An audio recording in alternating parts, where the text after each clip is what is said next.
بسم الله الرحمن الرحيم الحمد لله وكفى والصلاة والسلام على عباده الذين اصطفى أما بعد قال الله تبارك وتعالى في كلامه المجيد أعوذ بالله من الشيطان الرجيم قد أفلح من تزكى سامعین و مشاہدین کرام، زکوٰۃ ہی کی ایک قسم صدقہ فطر بھی ہے۔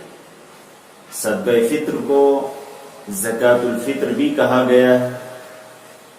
صاحب نصاب مسلمان اپنے مال میں سے عید الفطر کے دن اپنے آپ کو پاک کرنے کے لیے روزے میں واقع کمی و بیشی کی تلافی کے لیے جو دیتا ہے اس کو صدقہ فطر کہا جاتا ہے۔ صدقہ فطر یہ بھی روزوں کی فرضیت کے ساتھ ہی سن 2 ہجری میں مشروع ہوا، اور قرآن پاک میں بھی عمومی طور پر اس کا حکم دیا گیا ہے، جیسے کہ ارشاد ربانی ہے قد افلح من تزکا وذکر اسم ربہ فصلی، کامیاب ہو گیا، فلاح پا گیا وہ شخص جس نے تزکیہ کیا من زکا نفسہ بالصدقہ، صدقے کے ذریعے اپنے نفس کا تزکیہ کیا۔ حضرت عمر بن عبدالعزیز رحمہ اللہ، انہوں نے جب لوگوں کو زکوٰۃ الفطر یا صدقہ فطر نکالنے کا حکم دیا تو اسی آیت سے انہوں نے استدلال کیا۔ حضرت اکرمہ رحمہ اللہ بھی اسی آیت کے ضمن میں فرماتے ہیں کہ هو الرجل یقدم زکاتہ بین یدی صلاتہ، اس سے وہ شخص مراد ہے جو عید الفطر کی نماز سے پہلے زکوٰۃ فطر یا صدقہ فطر ادا کرتا ہے۔ اس سے آیت میں قد افلح من تزکا میں وہی شخص مراد ہے۔ بہرحال اس کی فرضیت پر، اس کے وجوب پر قرآن کے بھی دلائل ہیں، اور اللہ کے رسول صلی اللہ علیہ وسلم کا صریح اور صاف حکم ہے۔ روایات میں ہے، حضرت عبداللہ بن عمر رضی اللہ تعالی عنہما کی روایت ہے، صحیح بخاری میں ہے کہ فرض رسول اللہ صلی اللہ علیہ وسلم زکاۃ الفطر، اللہ کے رسول صلی اللہ علیہ وسلم نے ضروری قرار دیا، مشروع قرار دیا زکاۃ الفطر، صدقہ فطر کو۔ اس حدیث سے اس زکاۃ الفطر کی، صدقہ فطر کی مشروعیت کا حکم ملتا ہے۔ بہرحال تمام امت کا اس پر اجماع ہے کہ صدقہ فطر کا نکالنا یہ واجب ہے، ضروری ہے۔ حکمتیں کیا ہیں اس میں، کیوں، مقصد کیا ہے؟ حضرت عبداللہ بن عباس رضی اللہ تعالی عنہما اس حوالے سے فرماتے ہیں کہ فرض رسول اللہ صلی اللہ علیہ وسلم زکاۃ الفطر طہرۃ للصائم من اللغو والرفث وطعمة للمساکین، اللہ کے رسول صلی اللہ علیہ وسلم نے صدقہ فطر کو اس لیے مشروع کیا ہے تاکہ وہ روزے دار کے لیے پاکی کا ذریعہ بنے۔ جو اس نے لغو باتیں کی ہوں گی، جو بد کلامی کی ہوگی، اور اسی طرح سے مساکین کے لیے یہ ایک ذریعہ معاش بن جائے گا، کھانے کا ذریعہ، وسیلہ ذریعہ بن جائے گا۔ امام نووی رحمۃ اللہ علیہ وہ حضرت وکی بن جراح رحمہ اللہ کی وساطت سے نقل کرتے ہیں کہ ان کا قول ہے، حضرت وکی نے فرمایا کہ زکاۃ الفطر بشہر رمضان کسجدۃ السہو للصلاۃ، یہ صدقہ فطر روزوں کے لیے ایسے ہی ہے جیسے نماز کے لیے سجدہ سہو۔ سجدہ سہو سے نماز کی تلافی ہوتی ہے، اور صدقہ فطر کے ذریعے رمضان کے روزوں میں کمی بیشی کی تلافی ہوتی ہے۔ روزہ، اس میں انسان سے کمی بیشی ہوتی ہے، معلوم یہ ہوا کہ اس کمی بیشی کو دور کرنے کا ایک ذریعہ صدقہ فطر بھی ہے۔ اسی طرح اس کے ذریعے نفس کو پاک کرنا بھی مقصود ہے۔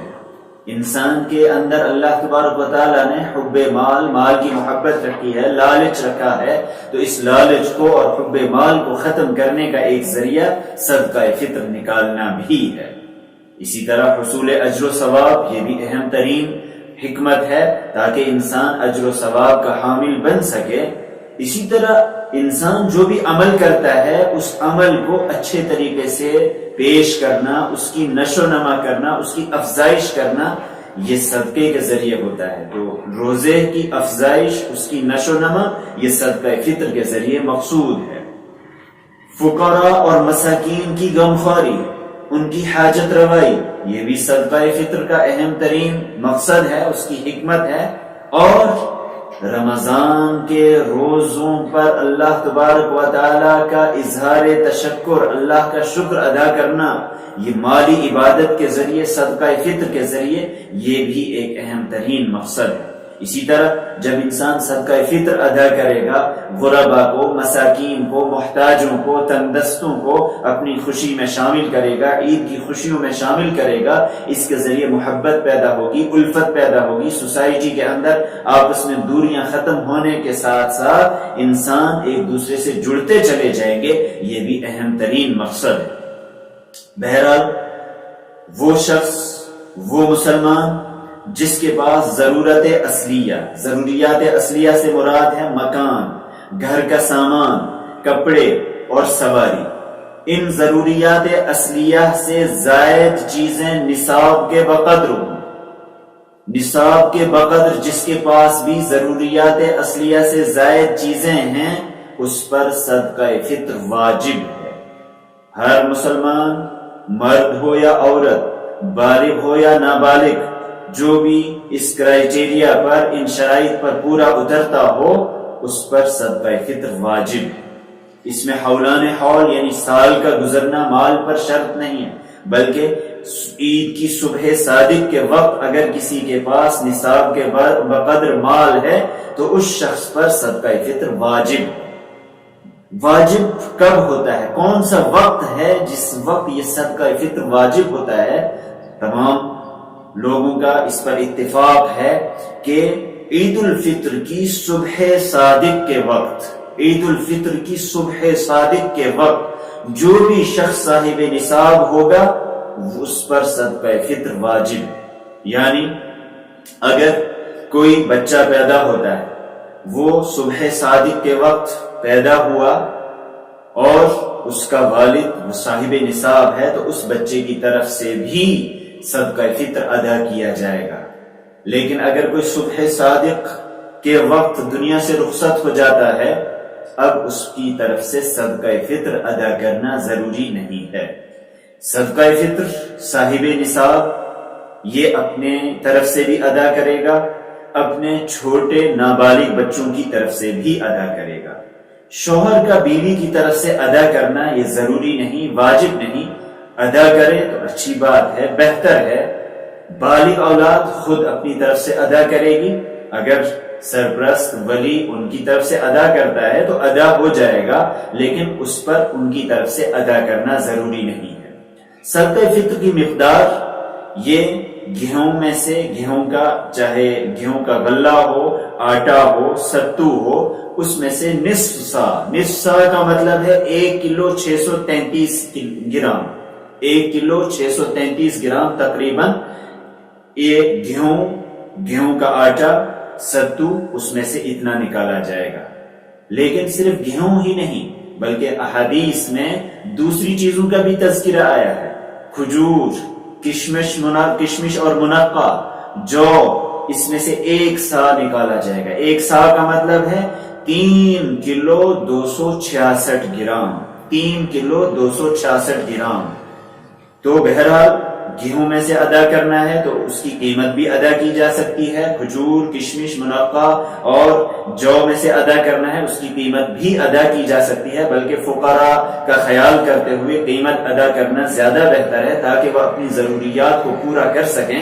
عام طور پر ہمارے ہاں یہ مشہور ہے کہ صرف گیہوں کی قیمت کے بقدر وہ صدقہ فطر ادا کیا جائے گا، جس کو 50 روپے، 55 روپے کے اعتبار سے ادا کر دیا جاتا ہے، 60 روپے کے اعتبار سے ادا کر دیا جاتا ہے. لیکن یہ بات درست نہیں ہے. اگر کوئی مستطیع ہے، اگر کسی کے اندر استطاعت ہے کہ وہ کھجور تقریباً 3.25 کلو، اسی طرح کشمش یا منقع 3.25 کلو، 3 کلو 266 گرام کے بقدر وہ ادا کر سکتا ہو تو بہتر ہے وہ اس میں سے ادا کرے. اس کی قیمت کے اعتبار سے ادا کرے، زیادہ انفاق کا جذبہ ہو، انسان کے اندر انفاق کی صلاحیت ہو، اس کا جذبہ پیدا ہو، تو یقیناً انسان پھر گیہوں ہی نہیں بلکہ کشمش، منقع، کھجور کی قیمت ادا کرنے پر راضی ہو جائے گا۔ اور انسان کو کوشش کرنی چاہیے کہ زیادہ سے زیادہ انفاق کر کے اللہ کی رضا حاصل کی جا سکے۔ جب انسان صدقہ فطر ادا کرے گا، اس کے مصارف خرچ کرنے کی جگہیں مستحقین وہی ہیں جو عام زکوٰۃ کے مستحقین ہیں، جو بھی غریب ہیں، فقراء ہیں، مستحقین ہیں، ان پر یہ صدقہ فطر ادا کیا جائے گا، ان پر یہ خرچ کیا جائے گا۔ صدقہ فطر یہ شریعت کا اہم ترین حکم ہے، اس پر ہم سب کو عمل کرنا چاہیے۔ اللہ تبارک و تعالی ہمیں روزوں کے مقاصد کو سمجھنے کی توفیق عطا فرمائے اور صدقہ فطر کے ذریعے تلافی مافات کرنے کی توفیق عطا فرمائے۔ وآخر دعوانا ان الحمد للہ رب العالمین۔